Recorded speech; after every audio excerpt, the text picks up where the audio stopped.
नमस्कार दोस्तों, आज मैं आपको एकादशी व्रत में सुनी जाने वाली तुलसी माता की कहानी सुनाने जा रही हूँ। प्रेम से बोलिए तुलसी माता की जय हो, विष्णु भगवान की जय हो। भगवती तुलसी मूल प्रकृति की प्रधान अंश हैं। प्रारंभ में वे गोलोक में तुलसी नाम की गोपी थीं। भगवान के चरणों में उनका अतिशय प्रेम था। रासलीला में उनकी श्री कृष्ण के प्रति अनुरक्ति देखकर राधा जी ने कुपित होकर उन्हें मानव योनि में जन्म लेने का श्राप दे दिया। इससे वे भारतवर्ष में राजा धर्मध्वज की पुत्री हुईं। गोलोक में सुदामा नाम का एक गोप था। भगवान श्री कृष्ण का मुख्य पार्षद था। उसे भी किसी कारण से क्रोधित होकर राधा जी ने दानव योनि में जन्म लेने का श्राप दे दिया। उनके श्राप से अगले जन्म में वह सुदामा शंखचूड़ दानव बना। ब्रह्मा जी की प्रेरणा से भगवती तुलसी का शंखचूड़ दानव से गंधर्व विवाह संपन्न हुआ। ब्रह्मा जी का वरदान प्राप्त कर उस दानव राज ने अपने पराक्रम द्वारा देवताओं को स्वर्गलोक से निष्कासित कर उस पर अपना अधिकार जमा लिया। देवगण एकत्र होकर भगवान विष्णु के शरण में गए। भगवान विष्णु जी ने देवताओं को शंखचूड़ के जन्म एवं वरदान आदि की सब कथा सुनाई तथा उसके मृत्यु का उपाय बताते हुए उसे मारने के लिए भगवान शंकर को एक त्रिशूल प्रदान किया तथा यह भी बताया कि तुलसी का सतीत्व नष्ट होने पर ही उसकी मृत्यु संभव हो सकेगी। इसका भी आश्वासन भगवान विष्णु ने देवताओं को दिया। अपने कहे अनुसार भगवान विष्णु ने छल पूर्वक तुलसी का सतीत्व नष्ट कर दिया। उधर भगवान शंकर ने त्रिशूल द्वारा शंखचूड़ का वध कर डाला। पतिव्रता तुलसी को भगवान के द्वारा छल पूर्वक अपना सतीत्व नष्ट करने की जानकारी हुई तो वह अत्यंत शोक होकर भगवान को पसार होने का श्राप दे दिया। तुलसी की कारुणिक अवस्था देखकर उसे समझाते हुए भगवान ने कहा, हे भद्रे, तुमने मेरे लिए बहुत समय तक तपस्या किया था। साथ ही इस शंखचूड़ ने भी तुम्हारे लिए दीर्घ समय तक तपस्या की थी। तुम्हें पत्नी रूप में प्राप्त करने के बाद अंत में वह गोलोक चला गया। अब मैं तुम्हें तुम्हारी तपस्या का फल प्रदान करना उचित समझता हूँ। तुम्हारा यह शरीर गंडकी नदी के रूप में प्रसिद्ध होगा। तुम्हारा केश समूह पूरे वृक्ष के रूप में प्रकट होगा जो तुलसी नाम से प्रसिद्ध होगा। देव पूजन में प्रयुक्त होने वाले समस्त पुष्पों और पत्तों में तुलसी की प्रधानता होगी। सभी लोकों में निरंतर तुम मेरे सानिध्य में रहोगी। मैं भी तुम्हारे श्राप से पसार बनकर गंडकी नदी के तट के समीप निवास करूंगा। चारों वेदों को पढ़ने तथा तपस्या करने से जो पुण्य प्राप्त होगा वह पुण्य शालिग्राम शिला के पूजन से सुलभ हो जाएगा। उसी समय तुलसी के शरीर से गंडकी नदी उत्पन्न हुई और भगवान हरि उसी के तट पर मनुष्यों के लिए पुण्य फल देने वाले शालिग्राम बन गए। ब्रह्मा जी कहते हैं कि यदि तुलसी के आधे पत्ते से भी प्रतिदिन भक्ति पूर्वक भगवान की पूजा की जाए तो भी वे स्वयं आकर दर्शन देते हैं। अपनी लगाई हुई तुलसी जितना ही अपने मूल का विस्तार करती है उतने ही सहस्त्र युगों तक मनुष्य ब्रह्मलोक में प्रतिष्ठित रहता है। यदि कोई तुलसी को संयुक्त जल से स्नान कराता है तो वह सब पापों से मुक्त हो भगवान विष्णु के लोक में आनंद का अनुभव करता है। जो व्यक्ति तुलसी का संग्रह करता है, लगातार तुलसी वन तैयार करता रहता है, वह उतने ही पाप मुक्त हो ब्रह्म भाव को प्राप्त होता है। जिसके घर में तुलसी का बगीचा विद्यमान है उसका वह घर तीर्थ के समान है। वहाँ यमराज के दूत नहीं जाते। तुलसी वन सब पापों को नष्ट करने वाला, पुण्यमय कामनाओं को देने वाला है। जो श्रेष्ठ मानव तुलसी का बगीचा लगाते हैं वे यमराज को नहीं देखते। जो मनुष्य तुलसी माला धारण करते हैं पाप उसके शरीर का स्पर्श नहीं करता। जहाँ तुलसी वन की छाया होती है वहीं पितरों की तृप्ति के लिए श्राद्ध करना चाहिए। जो प्रतिदिन आदर पूर्वक तुलसी की महिमा सुनता है वह सब पापों से मुक्त होकर अंत में विष्णु लोक को जाता है। प्रेम से बोलिए तुलसी माता की जय हो, विष्णु भगवान की जय हो। एक समय की बात है, एक गांव में एक ब्राह्मण और ब्राह्मणी रहते थे। उनके कोई भी संतान न थी। ब्राह्मण नित्य नियम से सुबह नदी में स्नान करने जाता और घर आकर पूजा पाठ करता था। एक दिन ब्राह्मण नदी स्नान करने के बाद जाने लगा तो पीछे से किसी ने आवाज दी, बाबा मैं भी आऊं। उस ब्राह्मण ने पीछे मुड़कर देखा पर वहां कोई नहीं था। फिर से चला तो फिर से आवाज आई, बाबा मैं भी चलूं। ब्राह्मण ने सोचा कोई दिखाई तो देता नहीं, कौन बुला रहा है। फिर ब्राह्मण ने कहा भूत प्रेत हो तो मत आना, कोई देव हो तो आना।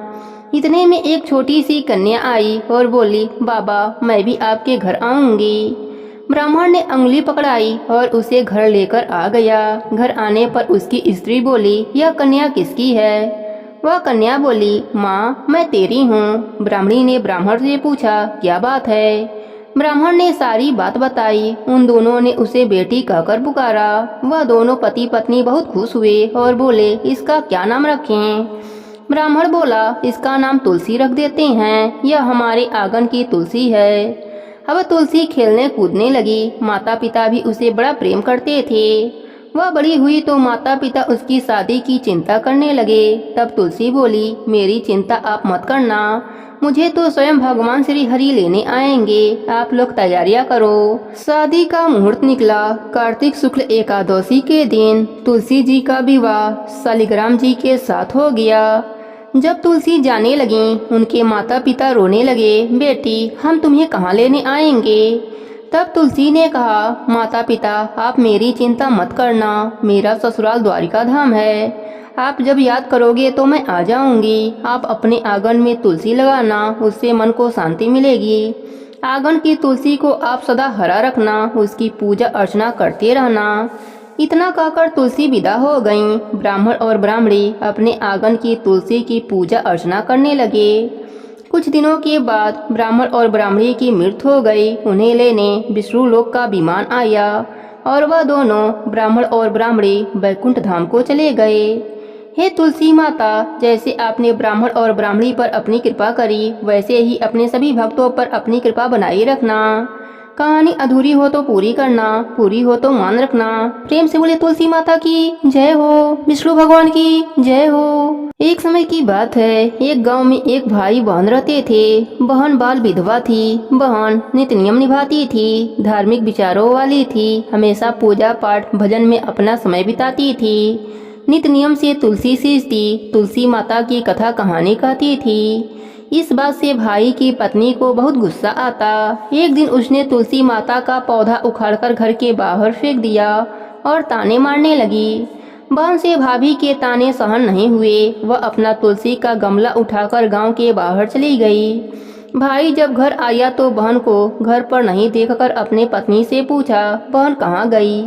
तो भाभी ने कहा तुम तो घर में रहते नहीं हो, बाहर चले जाते हो, और तुम्हारी बहन तो कुलछनी है, पता नहीं कहाँ कहाँ फिरती रहती है। भाई को बड़ा क्रोध आया। सुबह से शाम हो गई और बहन का पता नहीं चला।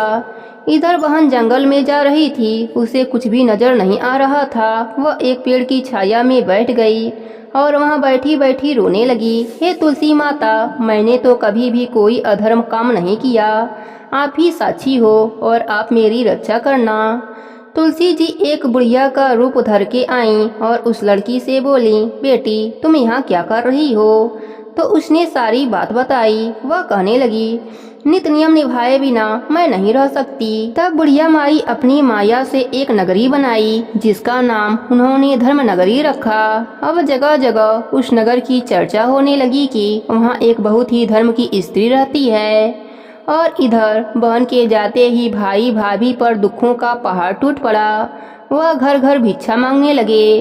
एक दिन उन्हें पता चला कि धर्म नगरी में एक बहुत ही धार्मिक महिला रहती है। वह बहुत दान पुण्य करती है, गरीबों की मदद करती है। तो वह दोनों भी उस नगरी में गए। जब नगर में गए और उस स्त्री की बड़ाई सुने तो उसकी भाभी को याद आया कि मेरी ननद भी ऐसे ही पूजा पाठ नित्य नियम निभाती थी, परंतु मैंने ही उसे घर से बाहर निकाल दिया। एक दिन दोनों भिक्षा लेने बहन के द्वार पर पहुंचे तो बहन तो देखते ही पहचान गई, परंतु भाई अपने बहन को नहीं पहचाना क्योंकि वह तो पूरे ठाट बाट से रहती थी। तब भाभी की आंखों में पानी भर आया तो उसने पूछा आप क्यों रो रही हैं? भिक्षा कम हो तो और ले जाओ, या कोई और तकलीफ हो तो बोलो, मैं तुम्हारी क्या सहायता कर सकती हूँ। तब भाभी और जोर जोर से रोने लगी और पैरों में गिर पड़ी और माफी मांगने लगी। तब वह बोली, आप लोग कौन हैं? तब भाभी बोली, ननद बाई मुझे क्षमा कर दो, परंतु आपकी आवाज़ से मैंने तो आपको पहचान लिया। मैंने आपको बहुत बुरा भला कहा है, आपके तुलसी जी को भी उखाड़ कर फेंक दिया है। अब भाई को सारी बात पता चल गया कि यह हमारी दशा ऐसे कैसे हो गई। वह अपनी पत्नी को डंडा से मारने लगा। तब बहन बोली, इनसे गलती हो गई, इन्हें क्षमा कर दो।